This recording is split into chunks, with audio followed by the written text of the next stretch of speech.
Hey everyone, today I'm gonna show you how to speed up your slow PC in 2 minutes. So let's start. Number 1. First of all, go to settings.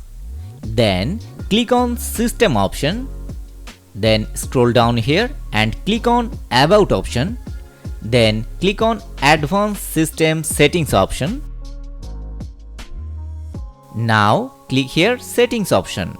Now select adjust for best performance option and click OK. Now click OK. Number 2. Go to run and type here temp. You can see here. Now click OK and select all files and delete.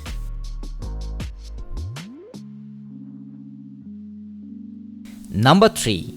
Go to run once again. Now type here clean mgr and click OK.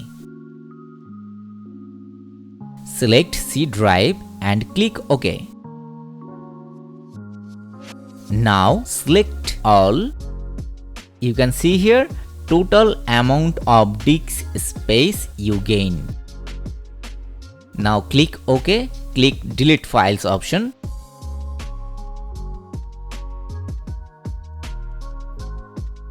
Done. Now restart your PC. After restarting your PC will be super fast. In this way you can easily speed up your slow PC. Thanks for watching this video. Stay connected with us.